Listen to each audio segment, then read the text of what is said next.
ಮತ್ತೊಂದು ಪವಾಡಕ್ಕೆ ಸಾಕ್ಷಿಯಾಯಿತು ಕಡಲನಗರಿ ಮಂಗಳೂರು. 700 ವರ್ಷಗಳ ಹಳೆಯಾದಂಥ ಒಂದು ದೈವದ ಕಲ್ಲು ದಿಢೀರಂತ ಪ್ರತ್ಯಕ್ಷ ಆಗಿದೆ. ಜಮೀನಿನಲ್ಲಿ ಪತ್ತೆಯಾಗಿದೆ. ಮಣ್ಣಿನಡಿ ಹುಡುಕಿದಾಗ ನಡೀತು ಮಹಾ ಅಚ್ಚರಿ. ಅಷ್ಟಮಂಗಳ ಪ್ರಶ್ನೆಯಲ್ಲಿ 300 ವರ್ಷ ಹಳೆಯ ದೇವಸ್ಥಾನ ಪತ್ತೆಯಾಗಿದೆ. ದೈವಸ್ಥಾನ ಪಾಳು ಬಿದ್ದಿದ್ರಿಂದ ಸುತ್ತಮುತ್ತಲಿನ ಮನೆಗಳಲ್ಲಿ ನಾನಾ ಸಮಸ್ಯೆಗಳು ಉಂಟಾಗ್ತಾ ಇದ್ವು.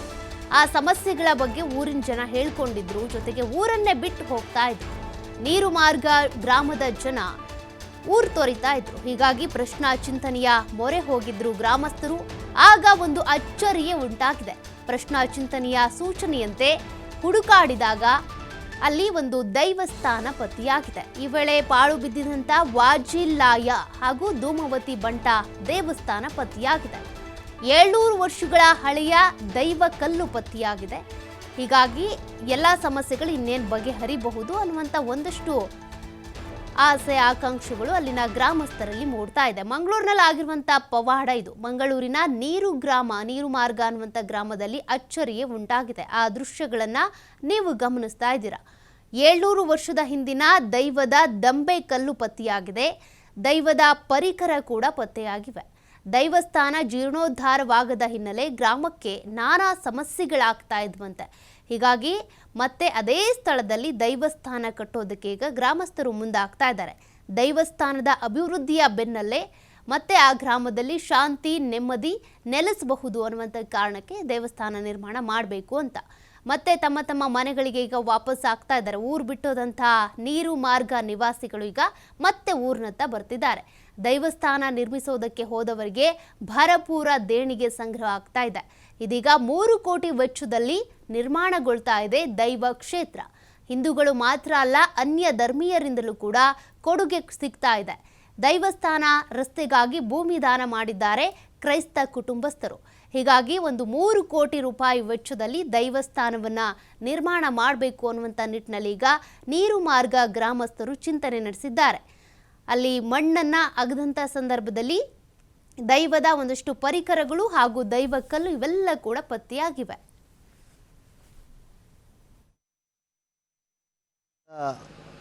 ಕುರುಹು ಪತ್ತೆಯಾದದ್ದು ನಾವೊಂದು ಇಲ್ಲಿ ಉಮಾಮಹೇಶ್ವರ ದೇವಸ್ಥಾನದ ಜೀರ್ಣೋದ್ಧಾರಕ್ಕೆ ಪ್ರಕ್ರಿಯೆಗೆ ಹೊರಟಾಗ ತುಂಬ ಸಮಸ್ಯೆಗಳು ಎದುರಾಯಿತು.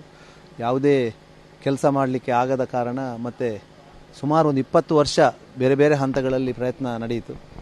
ಆಗದ ಕಾರಣ ಒಂದು ಪ್ರಶ್ನಾ ಚಿಂತನೆ ಮಾಡಿದಾಗ ಈ ದೇವಸ್ಥಾನಕ್ಕಿಂತಲೂ ಪೂರ್ವದಲ್ಲಿ ಗ್ರಾಮದ ಒಂದು ದೇವಸ್ಥಾನವು ನೆಲದಡಿಯಲ್ಲಿದೆ. ಅದನ್ನು ನೀವು ಮಾಡದೆ ನೀವು ಯಾವ ಕಾರ್ಯಕ್ರಮ ಇಲ್ಲಿ ಇದಲ್ಲ ಯಾವುದೇ ಕಾರ್ಯಕ್ರಮ ಮಾಡಿದರೂ ನಿಮಗೆ ಮಾಡಲಿಕ್ಕೆ ಆಗುವುದಿಲ್ಲ ಅಂತ ಹೇಳುವಂಥ ತಿಳಿದು ಬಂತು. ಹಾಗೆ ಅವರ ಸಂದೇಶದ ಪ್ರಕಾರ ಆ ದೇವಸ್ಥಾನದ ಉತ್ತರದಲ್ಲಿ ಒಂದು 300 ಮೀಟರ್ ದೂರದಲ್ಲಿಯೇ ಇದೆ ಅಂತ ಅವರು ಹೇಳಿದ್ದರಿಂದ ನಾವು ಹುಡುಕಿಕೊಂಡು ಬರುವಾಗ ಎಲ್ಲರ ಇಡೀ ಗ್ರಾಮಸ್ಥರ ಮನದಲ್ಲಿ ಇದೊಂದು ನಾಗಬನ ಎನ್ನುವಂಥದ್ದು ಒಂದು ದೊಡ್ಡ ಬನ ಆಗಿತ್ತು. ಕಾಡಿನಾಗೆ ಅದರೊಳಗೆ ಯಾರೂ ಹೋಗ್ತಿರಲಿಲ್ಲ. ಹಾಗೆ ಅವರ ಡೈರೆಕ್ಷನ್ ಪ್ರಕಾರ ನಾವು ಹುಡುಕಿದಾಗ ಒಂದು ಧ್ವಜ ಸ್ತಂಭದ ದಂಬೆಕಲ್ಲು, ಅದನ್ನು ಇತಿಹಾಸ ತಜ್ಞರ ಹತ್ರ ನಾವು ಪರಿಶೀಲಿಸಿದಾಗ ಒಂದು 700 ವರ್ಷದ ಮುಂಚೆ ಇದು ಕೆತ್ತನೆ ಮಾಡಿದ ಕಲ್ಲು ಇದು. ಮತ್ತೆ ನಾವು ವಿಮರ್ಶೆ ಎಲ್ಲ ಮಾಡುವಾಗ ಒಂದು ರಾಜರ ಕಾಲದಲ್ಲಿ, ಕುಲಶೇಖರ ರಾಜರ ಕಾಲದಲ್ಲಿ ವಿಜೃಂಭಣೆ ಅಂತ ಈ ದೇವಸ್ಥಾನದ ಉತ್ಸವ ನಡೀತಿತ್ತು. ಹಾಗೆ ಇಡೀ 5 ಗ್ರಾಮವು ಇದಕ್ಕೆ ಸೇರಿಕೊಂಡಿತ್ತು ಅಂತ ಹೇಳುವಂಥದ್ದು ಎಲ್ಲ ತಿಳಿದು ಬಂತು.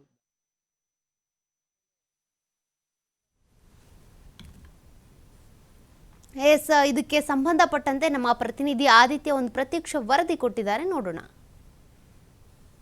ತುಳುನಾಡು ದೈವಗಳ ನೆಲೆವೀಡು. ದೈವಗಳು ತಮ್ಮ ಕಾರಣಿಕವನ್ನ ಇರುವಿಕೆಯನ್ನ ತೋರಿಸುವುದಕ್ಕೆ ನಾನಾ ರೀತಿಯಲ್ಲಿ ನಾನಾ ರೂಪದಲ್ಲಿ ಪವಾಡಗಳನ್ನು ಸೃಷ್ಟಿ ಮಾಡಿರುವಂತಹ ಅನೇಕ ವಿಸ್ಮಯಕಾರಿ ಘಟನೆಗಳಿಗೆ ತುಳುನಾಡು ಸಾಕ್ಷಿಯಾಗಿದೆ.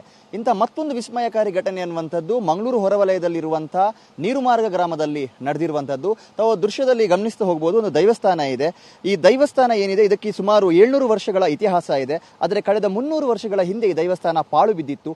ಆದರೆ ದೈವ ತನ್ನ ದೇವಸ್ಥಾನವನ್ನ, ತನ್ನ ಕಾರಣಿಕವನ್ನ, ತನ್ನ ಇರುವಿಕೆಯನ್ನ ಜನರಿಗೆ ತೋರಿಸಿಕೊಟ್ಟಿರುವಂಥದ್ದು ಮಾತ್ರ ರೋಚಕವೇ ಸರಿ. ಯಾಕಂದ್ರೆ ಈ ಊರಿನ ಜನರಿಗೆ ಒಂದಲ್ಲ ಒಂದು ರೀತಿಯ ಸಂಕಷ್ಟಗಳು ಎದುರಾಗ್ತಾ ಇತ್ತು. ನೀರು ಮಾರ್ಗದ ಪೆದಮಲೆ ಅನ್ನುವಂಥ ಪ್ರದೇಶ ಇದು. ಈ ಪೆದಮಲೆಯ ಗ್ರಾಮಸ್ಥರಿಗೆ ಒಂದಲ್ಲ ಒಂದು ರೀತಿಯ ಸಮಸ್ಯೆಗಳು ಉಂಟಾಗ್ತಾ ಇತ್ತು. ಈ ಸಮಸ್ಯೆಗೆ ಕಾರಣ ಏನು ಅನ್ನುವಂಥ ರೀತಿಯಲ್ಲಿ ಅವರೊಂದು ಅಷ್ಟಮಂಗಳ ಪ್ರಶ್ನಾ ಚಿಂತನೆಯನ್ನ ಮಾಡ್ತಾರೆ. ಆ ಅಷ್ಟಮಂಗಳ ಪ್ರಶ್ನಾ ಚಿಂತನೆಯಲ್ಲಿ ನೀವೇನು ದೃಶ್ಯದಲ್ಲಿ ಗಮನಿಸಿದ್ದೀರಾ ನೋಡಿ, ಒಂದು ಬನ ಅನ್ನುವಂಥ ಪ್ರದೇಶ ಅಂದರೆ ನಾಗಬನ, ನಾಗದೇವರ ಒಂದು ಆರಾಧನೆಯನ್ನ ಮಾಡುವಂಥ ನಾಗಬನದ ಸಮೀಪದಲ್ಲಿ ಹೋಗಿ ಪರಿಶೀಲನೆ ಮಾಡಿ ಅಲ್ಲೊಂದು ದೈವ ಸಾನ್ನಿಧ್ಯದ ಕುರುಹು ನಿಮಗೆ ಸಿಗುತ್ತೆ ಅಂತ ಒಂದು ಸೂಚನೆ ಸಿಗುತ್ತೆ. ಆ ಸೂಚನೆಯ ಆಧಾರದಲ್ಲಿ ಆ ಗ್ರಾಮಸ್ಥರು ಈ ನಾಗಬನದ ಪ್ರದೇಶದಲ್ಲಿ ಬಂದು ಒಂದು ಪರಿಶೀಲನೆಯನ್ನ ಹುಡುಕಾಟವನ್ನ ಮಾಡಿದಂಥ ಸಂದರ್ಭ ಇಲ್ಲಿ ದೈವಗಳ ಆರಾಧನೆಗೆ ಸಂಬಂಧಪಟ್ಟಂತಹ ದೈವಾರಾಧನೆಗೆ ಸಂಬಂಧಪಟ್ಟಂತಹ ಪರಿಕರಗಳು ಸಿಗುತ್ತೆ. ಇದು ಏನು ಅನ್ನುವಂತಹ ರೀತಿಯಲ್ಲಿ ಪರಿಶೀಲನೆಯನ್ನ ಮಾಡಿದ ಸಂದರ್ಭ ಇದು ವಾಜಿಲಾಯ ಅನ್ನುವಂತಹ ಒಂದು ಕಾರಣಿಕ ದೈವಸ್ಥಾನದ ಜಾಗವಾಗಿತ್ತು. ಆ ದೈವಸ್ಥಾನಕ್ಕೆ ಸಂಬಂಧಪಟ್ಟಂತಹ ಪರಿಕರಗಳು ಇದು. ವಾಜಿಲಾಯ ಮತ್ತು ಧೂಮಾವತಿ ಬಂಟ ದೈವಗಳ ಒಂದು ಸಾನ್ನಿಧ್ಯ ಇಲ್ಲಿತ್ತು ಅನ್ನುವಂಥ ವಿಚಾರ ಗ್ರಾಮಸ್ಥರಿಗೆ ಸಿಗುತ್ತೆ. ಅದೇ ಅಂದ್ರೆ ಒಂದು ಸುಮಾರು 300 ವರ್ಷದ ಹಿಂದೆ ನಿಂತಿದ್ದಂತಹ ಸುಮಾರು 700 ವರ್ಷಕ್ಕೂ ಅಧಿಕ ಇತಿಹಾಸ ಇದ್ದಂತಹ ದೈವಗಳ ಪರಿಕರವನ್ನ, ಆ ದೈವದ ಮೂರ್ತಿಗಳನ್ನ ಮತ್ತೆ ಇಲ್ಲಿಯೇ ಪ್ರತಿಷ್ಠಾಪನೆ ಮಾಡಿ ಮತ್ತೆ ಇಲ್ಲಿ ಬ್ರಹ್ಮ ಕುಂಭಾಭಿಷೇಕ ಅಂದ್ರೆ ಬ್ರಹ್ಮ ಕಲಶೋತ್ಸವದ ಕಾರ್ಯಕ್ರಮ ಅನ್ನುವಂಥದ್ದು ನಡೆಯುತ್ತೆ. ಗ್ರಾಮಸ್ಥರು ಒಗ್ಗಟ್ಟಾಗಿ ಬಂದು ಇಲ್ಲಿ ಈಗ ಸೇವೆಯನ್ನೆಲ್ಲ ಮಾಡ್ತಾ ಇದ್ದಾರೆ. ಇಷ್ಟು ಸುಂದರವಾಗಿ ದೇವಸ್ಥಾನ ಬಂದು ನಿಂತಿದೆ. ಒಂದು ಚಿಕ್ಕದಾಗಿ ಮಾಡೋಣ, ಯಾಕಂದ್ರೆ ಇಲ್ಲೊಂದು ದೇವಸ್ಥಾನ ಇತ್ತು, ಉಮಾಮಹೇಶ್ವರ ದೇವಸ್ಥಾನ.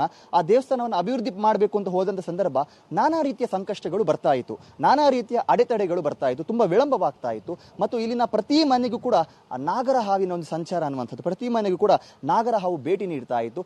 ಜನರು ಕೂಡ ಬಹಳ ಆತಂಕಕ್ಕೆ ಈಡಾಗಿದ್ರು. ಏನಕ್ಕೆ ಈ ತರ ಪರಿಸ್ಥಿತಿಗಳು ಇಲ್ಲಿ ನಿರ್ಮಾಣ ಆಗಿದೆ ಅನ್ನುವಂಥ ರೀತಿಯಲ್ಲಿ ಆ ಸಂದರ್ಭ ಪ್ರಶ್ನಾ ಚಿಂತನೆಯನ್ನ ಅಷ್ಟಮಂಗಳವನ್ನ ಹಾಕಿದ ಸಂದರ್ಭ ಈ ವಿಚಾರಗಳಲ್ಲಿ ಬೆಳಕಿಗೆ ಬರುತ್ತೆ. ಈಗ ಅಭಿವೃದ್ಧಿ ಆಗೋದಕ್ಕೂ ಮುಂಚೆ ಇದೊಂದು ದೊಡ್ಡ ಒಂದು ಪೊದೆಯ ರೀತಿಯ ವಾತಾವರಣ ಇಲ್ಲಿ ಇತ್ತು. ಅಂದ್ರೆ ಇಲ್ಲಿಗೆ ಬರೋದಕ್ಕೂ ಕೂಡ ಜನ ಭಯ ಪಡ್ತಾ ಇದ್ರು. ಆದ್ರೆ ಒಂದು ಕಡೆ ನಾಗಬನ ಇದೆ, ಇನ್ನೊಂದು ಕಡೆ ಕೆರೆಯ ನೀರಿನ ಒಂದು ವ್ಯವಸ್ಥೆಗಳು ಕೂಡ ಇದೆ, ಕೆರೆ ತರ ಒಂದು ಇದೆ. ಆಮೇಲೆ ಇಲ್ಲಿ ಒಂದು ಚಾವಡಿ ತರ ಇತ್ತು, ಒಂದು ಕಟ್ಟಡದ ಕುರುಗಳು ಇತ್ತು.